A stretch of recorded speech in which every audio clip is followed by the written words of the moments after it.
course, the strain of pushing these big cars down the salt often proves too much for the engines, like this one out of the Sanchez Studi. The insides got all mixed up together, and the pistons seemed to grip the cylinder wall rather snugly. And the bearings lost interest in what they were supposed to do. Really quite sickening.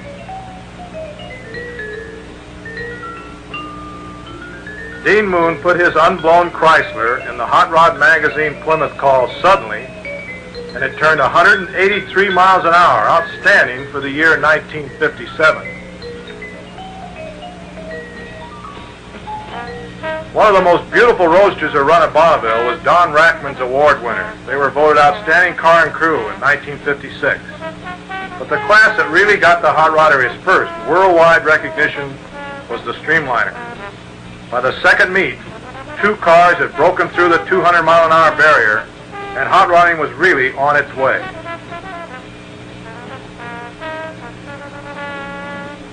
This was one of them, the twin-engine Kins-Leslie car. It went on to fastest time of the meet for several years.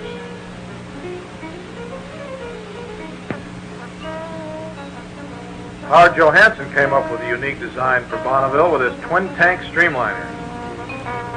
It had less frontal area than the standard Streamliners, but handling problems kept it from reaching its potential.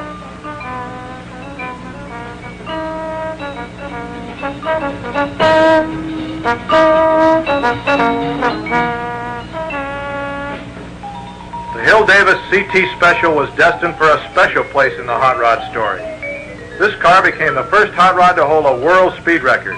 In 1952, it averaged 230 miles an hour to establish a new international Class C record, previously held by the giant German Automobile Combine Auto Union.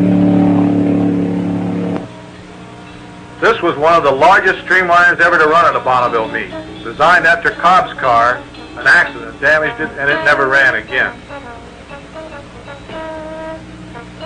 Chet Herbert built several Streamliners over the years, preferring the large bumps over the wheels and narrow body style. Art Christman drove one at 235.91 miles an hour. The Shadoff Special, built by Mal Hooper, was the next world record car. It upped the Class C record to 236 in 1953 with Mal at the wheel. Bob Bowen, shown here after a run, drove the car to several international records, including the World Class C at 251 and the Class B at 272 miles an hour. Bob Herta has built several Streamliners, and each one has been a construction masterpiece. An aircraft engineer by profession, you can certainly see it in his work.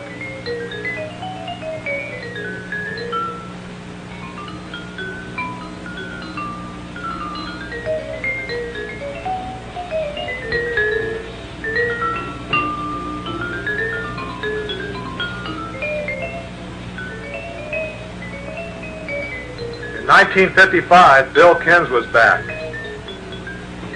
And this time he had 3 flathead Ford engines in his Streamliner.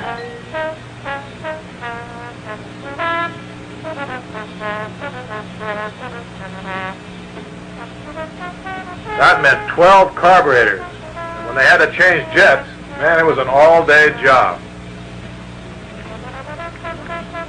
With his partner Roy Leslie at the wheel, the car remained the fastest of the meet for 3 more years, reaching its peak average of 266 in 1957.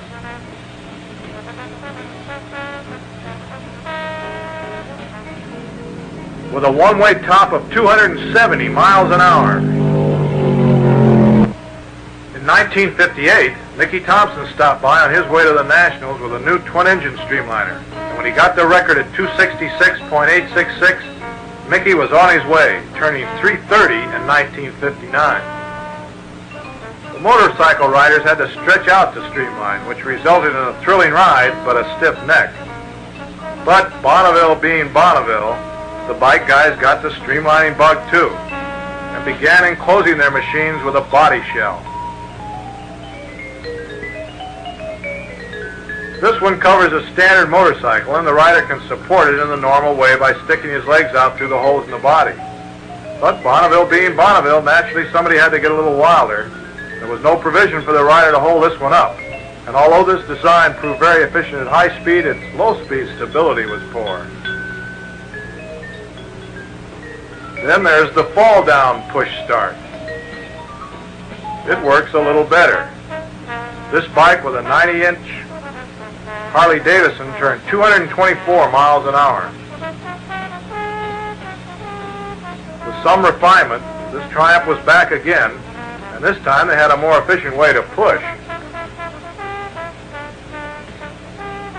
That is, if everybody pushes, fella.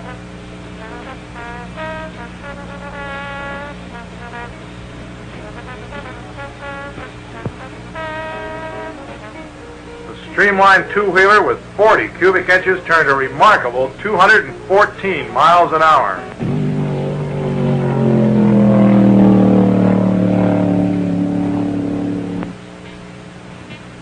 In 1960, Thompson returned to the salty crust of Bonneville.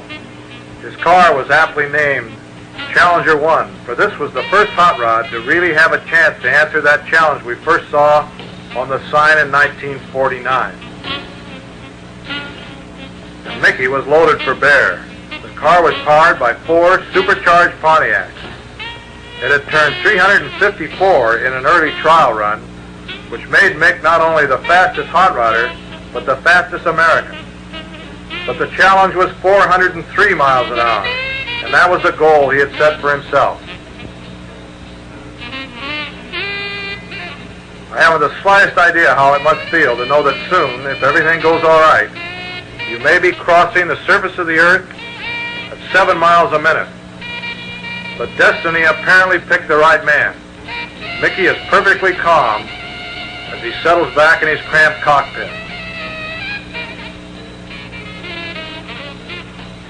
Even mighty Bonneville is calm as the wind gauge drops to 0. The course is near perfect, and the car accelerates beautifully.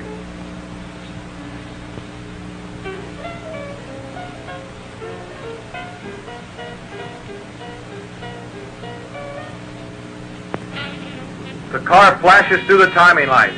They are recording the fastest time that man has ever crossed the surface of this earth.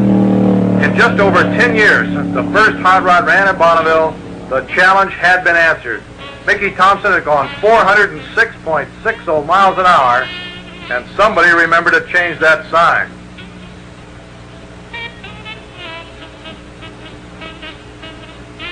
In 1961, Arfons ran his big Streamliner. The driver sat well out in front, but behind him pushed a big aircraft engine. Once it got you going, it took quite a bit to stop you, including a drag chute. This car had fastest time of the meet at 313 miles an hour average.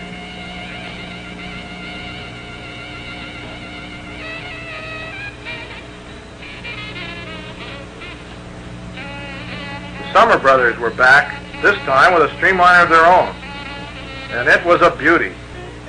It looked like a three-wheeler because the rear wheels were in line, one behind the other. With the driver enclosed with the engine and the fumes from the fuel, an oxygen mask is a must. The car became the first single-engine automotive car to break 300 miles an hour when it averaged 302.